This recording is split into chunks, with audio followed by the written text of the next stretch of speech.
Welcome to the official Tradish Podcast. We're going to be exploring the art of mastering the home through home optimization, money handling, traditional cooking and food optimization. We're going to be interviewing experienced homemakers and revealing their tips and tricks, all while helping you view your home as a business to save you time and money to reach your goals.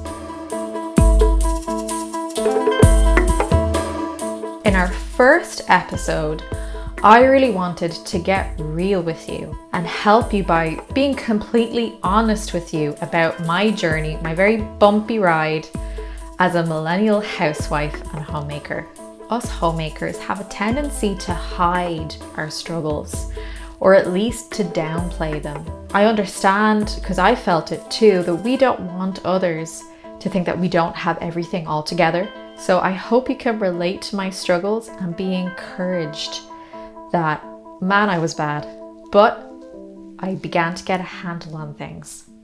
So it's possible, ladies. I confess I'm a millennial housewife.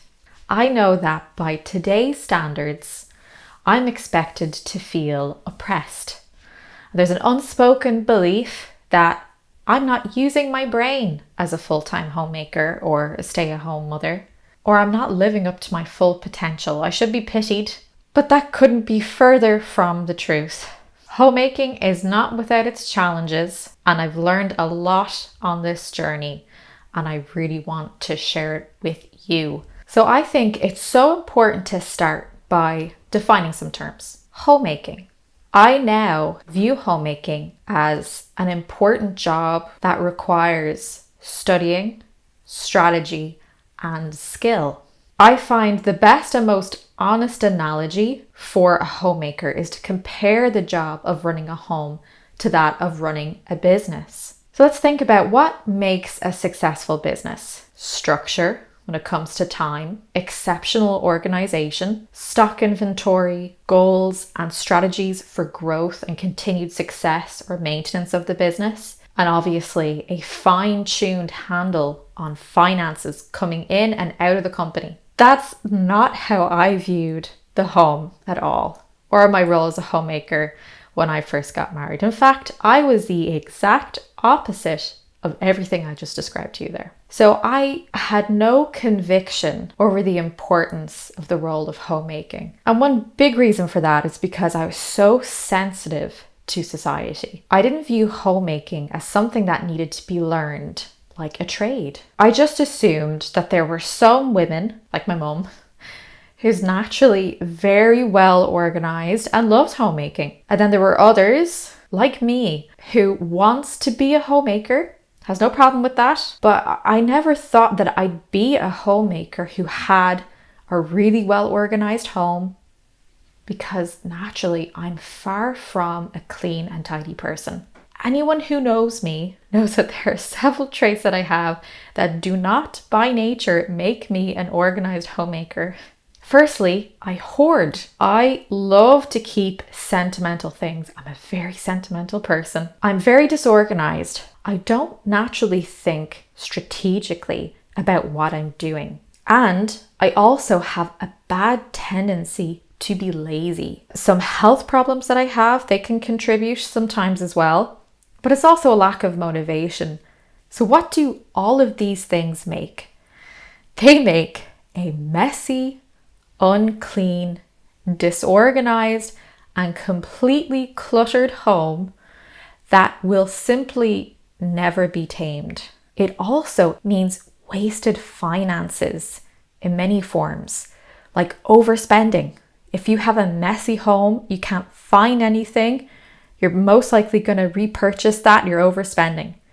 Misusing food. This is a huge problem in households. This is the big black hole of where a lot of our finances go, is through food waste. Overusing electricity because my home isn't organized. Consumeristic spending habits, not thinking strategically about my spending with expendable income, not thinking frugally. Things got so bad, my lovely mother and many others who I don't know as well as my mother, which makes it worse, had to clean up my messes. I can't tell you the amount of times that people had to take the Kilimanjaro size laundry pile, like dirty laundry, to the laundrette for me and clean it for me. That had to happen too many times. The amount of times that people had to come and clean my kitchen, or they felt obligated to clean my kitchen because I clearly couldn't handle things, or clean my home.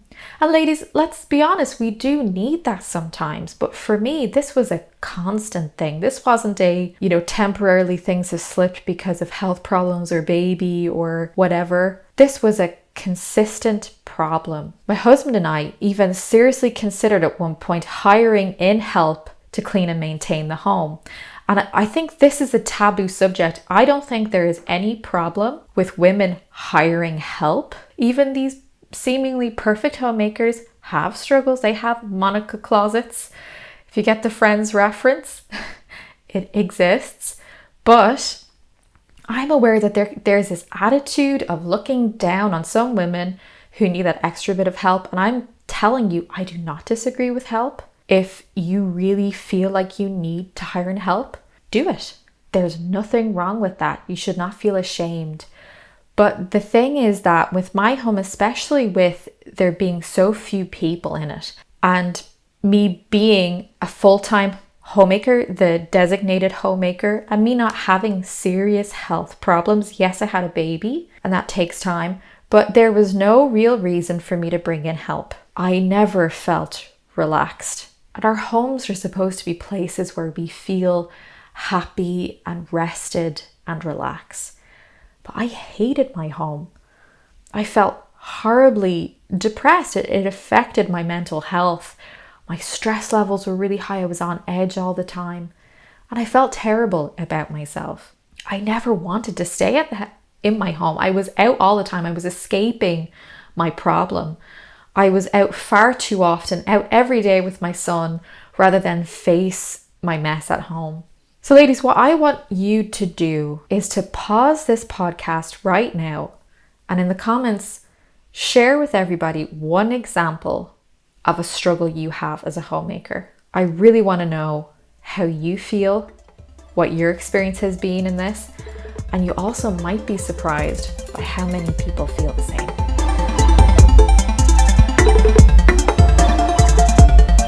This all got me thinking, how could other women keep on top of their home who have busy lives just like me, who have health problems, who have small children?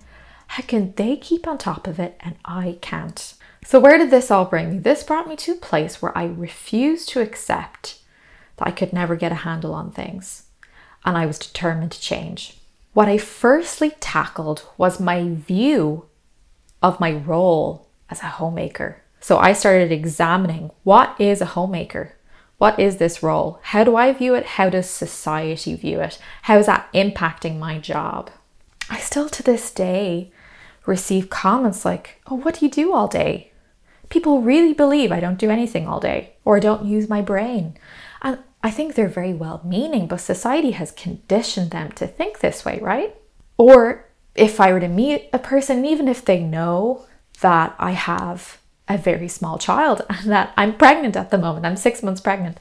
People ask me, okay, so what do you do? And there's this expectation that I work outside the home and that I put my son in a creche. And look, I know that women do that, but what it does is it reveals that full-time homemakers are viewed as being the minority, and they're not really the minority. This all makes women feel like they're in the minority and that they're doing something wrong, or that they feel like they have to justify what they're doing. So this all revealed to me that society no longer regarded my role as a full-time homemaker with respect. And then I started to believe this about my own job. Once I purposely went about to show myself how my job is really important and valuable, I started to then take it more seriously. I also started upskilling. So I spoke about how I view homemaking as being like a trade, like an apprenticeship. I started upskilling. Like businesses would send trainees in a training course. I sent myself on one, and I started researching and breaking down what my problems were with homemaking.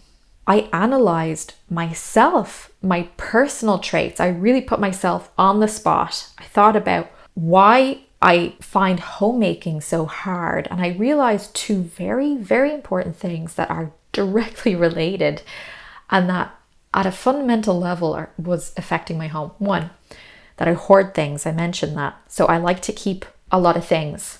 And two, I can't deal with clutter. So I like to keep a lot of things, but I don't organize those things.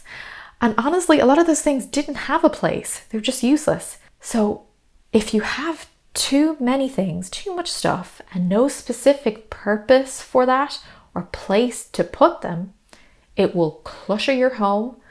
And what happens with clutter? You can't clean clutter. People are coming to realize they have too much stuff and that they can't clean that stuff. So what did I do? I started to declutter. I slowly got rid of about, I'd say to this point, at least up to 70%, if not more, of my stuff, because I came to believe that I valued a clean and organized home far more than useless junk. Even if that stuff has a use, but it's not something that I need, I still didn't want it because I want a clean and organized home more. And this is still an ongoing process. You don't stop decluttering. I regularly declutter. I try to make it a habit in my home. And I studied minimalism and the philosophy behind that movement and why here in the West it's really growing and increasing. And I researched popular methods or systems of keeping a home tidy. And through all this, what happened was I started articulating my problems. I started putting words to issues and identifying things that affect not just my home, but many, many people's homes, many homes of women I know personally. Things like materialism, excess, consumerism. And I then started studying good homemakers. What makes them good at their jobs? What are the differences between us? What do they seem to do? I then also started studying businesses because I was coming to realize that, my household is a lot like a business. I started breaking down my home then into systems and spaces and designating what belongs in which space. And I started seeing some common traits, say, between a home and a business, or a good homemaker and myself. And I started seeing things like determination, vision or goals, value, self-control, hard work, organization, routine, schedule, great skill and intelligence, thinking strategically to homemaking, and to the type of homemaking that's ticking over and is saving money or using your money wisely. It's not politically correct to say a homemaker has responsibility nowadays, but it's the truth. Just like you were running your own business or you were being employed out in the workforce, you'd be held accountable and you'd have responsibilities you still do in the home as well. Because why? It's your job, right?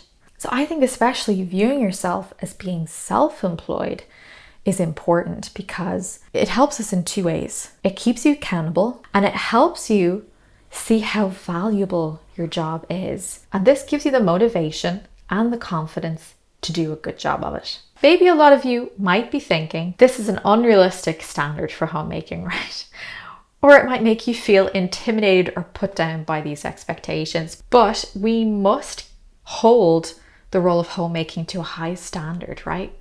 The reality is that it's a hard job, but it's a doable job. You, ladies, you, the housewife, need to realize that just like if you work hard, you can learn to be a good employee, or you can learn a trade or a skill if you need to upskill for your job, you can learn to be a good homemaker. And take it from me, who was not naturally a good homemaker, and I hope I've been honest enough about that. And at the moment, my home is far from perfect. I don't want to make it out like I've got everything under control, that my home is a perfect home.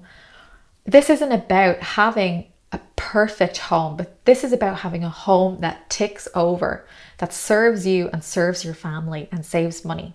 That's what this is about, okay? This is not about having a perfect, shining home. But at least, even though my home isn't perfect, I know what I'm doing. And also, I'm excited about my job as a homemaker. I have everything sorted out now, almost. At least in my head, I know what I'm doing. I feel confident about what I'm doing. I enjoy being a homemaker. It is very rewarding. And I see the impact that having a well-organized home has had on my family and on my mental health. I enjoy my home now. I'm excited about my home. I want to do well with my home. I'm not as stressed anymore to have people over in my home. I want to open my home to others. So there's a great historical quote. It says, "An army marches on its stomach." Can you guess who that's from? It's Napoleon Bonaparte, not Dynamite, Bonaparte. There's a direct link between eating well and running a home optimally or effectively.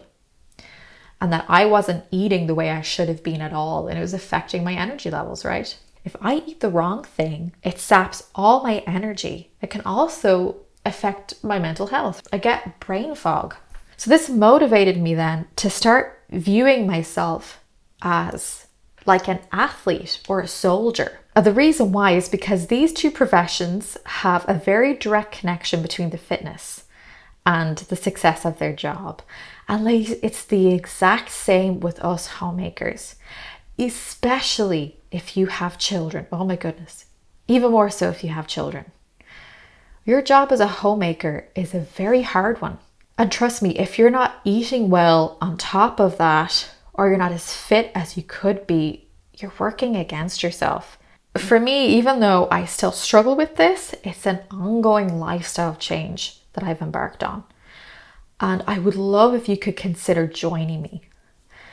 Food is an extremely important utensil in your utility belt as a homemaker.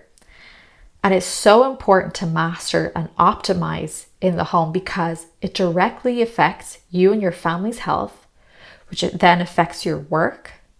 And it also hugely affects your finances. That's because food is the second largest expense in your household, aside from rent and mortgage payments. So that makes food hugely important to get right and to master in your household. And it's also one of the most time-consuming elements in your house. Ladies, how many times are we in the kitchen making food? It could be up to 5 or 6 times a day, including snacks. So things like, how long does it take to prep and make your food? How much do those ingredients cost? Are you using them wisely? Meal planning, food budgeting, all these are exceptionally important things, elements to getting right and running an optimized household that saves money. This is why I started developing a food budgeting course, is to help you to learn this valuable skill that I really believe has been lost. I had to learn the hard way through trial and error. And I've made a lot of mistakes. I've wasted a lot of money. I've wasted a lot of food. But through changing that, developing a system, my home and my finances are doing far better. And I want to share that with you ladies. I would have loved this information before I got married because it would have set me on the right path to saving money and optimizing or mastering my household by being intentional about my money and how I'm spending it on my weekly food shop and how I'm eating it. So I want to be that help for you. I want to help you save time and money by showing you how to exactly establish an effective and realistic food budgeting plan. So if this sounds like something that you'd love to get your hands on, please do check the link in the show notes. And you know what, ladies, another thing that we need, and the reason why I started Tradish, is because we need to surround ourselves with support, with like-minded people who are supporting one another and can relate to our struggles, can help each other grow, our understanding. We here at Tradish want to be that community for you. We want to help create that community of homemakers. So check out our members feed. We'll have the link again in the show notes. Consider joining, checking it out. That's something that I think we as homemakers, we really do need. And I also want to take some time to talk about a really great group. They're a subreddit called Barefoot and Pregnant. And for those who are not familiar with Reddit, subreddits are basically Facebook groups. They're communities of people who talk about topics moderated by administrators, They have rules of conduct, but it's a great community. It was something that I was really pleased to stumble upon. And I couldn't recommend more you connecting with these lovely people. Because again, it's another community where you can get support. There's like-minded people from all different backgrounds, all different parts of the world. And I've included a link for that in the show notes. So please do check that out. So now we're going to interview my husband for part 2. You don't want to miss that. This is going to be a very exciting episode as well. But this is only for our Tradish members. So make sure that you sign up and listen to his insights, and I'll see you there. But in the meantime, keep it Tradish.